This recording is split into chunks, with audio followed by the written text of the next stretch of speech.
রূপগঞ্জে পুলিশের অভিযানে ১,১০৭ বোতল স্কাফ সিরাপ জব্দ, গ্রেপ্তার এক। নারায়ণগঞ্জের রূপগঞ্জে পৃথক অভিযান চালিয়ে বিপুল পরিমাণ নিষিদ্ধ মাদকদ্রব্য স্কাফ সিরাপ জব্দ করেছে পুলিশ। এ সময় ফারুক হোসেন নামে এক মাদক ব্যবসায়ীকে গ্রেপ্তার করা হয়েছে। বুধবার ভোর ৩:৩০টার দিকে উপজেলার মুরাপাড়া ইউনিয়নের শিবগঞ্জ এলাকায় অভিযান চালিয়ে এসব মাদক দ্রব্য উদ্ধার করা হয়। গ্রেপ্তারকৃত ফারুক হোসেন উপজেলার মাসিমপুর এলাকার শামসুদ্দিন মিয়ার ছেলে। রূপগঞ্জ থানার ভারপ্রাপ্ত কর্মকর্তা ওসি AHM সালাউদ্দিন জানান, দীর্ঘদিন ধরে একটি চক্র দেশের সীমান্তবর্তী এলাকা থেকে নিষিদ্ধ স্কাফ সিরাপ সংগ্রহ করে রূপগঞ্জে এনে সিএনজির মাধ্যমে বিভিন্ন এলাকায় খুচরা ও পাইকারি বিক্রি করে আসছিল। এ সংক্রান্ত গোপন সংবাদের ভিত্তিতে বুধবার ভোরে শিবগঞ্জ এলাকায় অভিযান পরিচালনা করা হয়। অভিযানকালে একটি সিএনজি থেকে ৩৭১ বোতল এবং একটি ট্রাকের পাথরের খোয়ার নিচে বিশেষ কৌশলে লুকিয়ে রাখা আরও ৩৩৬ বোতল স্কাফ সিরাপ উদ্ধার করা হয়।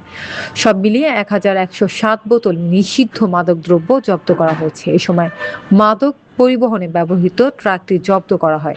তবে পুলিশের উপস্থিতি টের পেয়ে চক্রের আরও ৫ থেকে ৬ জন সদস্য পালিয়ে যায়। ওসি আরও জানান, এ ঘটনায় রূপগঞ্জ থানায় মাদকদ্রব্য নিয়ন্ত্রণ আইনে একটি মামলা দায়ের করা হয়েছে। পলাতক আসামিদের গ্রেপ্তারে অভিযান অব্যাহত রয়েছে। ভারতীয় নেশাজাতীয় মাদকদ্রব্য স্কার্ফ, যেটা ফেন্সিডিলের বিকল্প, এটা মাদক ব্যবসায়ীরা বিপুল পরিমাণ মাদক এটা সীমান্তবর্তী এলাকা থেকে নিয়ে এসছে, যেটা আমাদের মোড়াপাড়া, মাসিমপুর এই সমস্ত এলাকায় সরবরাহ করা হবে এবং এগুলা বিক্রয়কারীদের হাতে পৌঁছাবে। আমরা এই সংবাদটা পেয়ে আমরা আমাদের টহল ব্যবস্থা, উক্ত এলাকায় আমরা টহল ব্যবস্থা রাখি এবং সতর্কতার সাথে দৃষ্টি রাখি যেন এখানে আসামাত্রই আমাদের হাতে পড়ে এবং আমরা আটকাতে সক্ষম হই। এর প্রেক্ষিতে রাত্রে আমাদের টহল টিমের সামনে রাত্র অনুমান ৩:৩০ ঘটিকায় আমাদের মোড়াপাড়া এলাকায় একটা ট্রাক সন্দেহজনক অবস্থায়, পাশে আর একটা সিএনজি আমরা দেখতে পাই। ট্রাকটি পাথরভর্তি ট্রাকের থেকে বস্তা ভর্তি কিছু একটা সিএনজিতে নামিয়েছে। এটা দেখেই তাৎক্ষণিক সিএনজি এবং ট্রাকের কাছে যাওয়া মাত্র ৫-৬ জন আমাদের পুলিশের উপস্থিতি টের পেয়ে পালিয়ে যায় এবং আমরা সিএনজি এবং একজন মাদক কারবারিকে তাৎক্ষণিক আটক করি, সাথে ট্রাকটিও।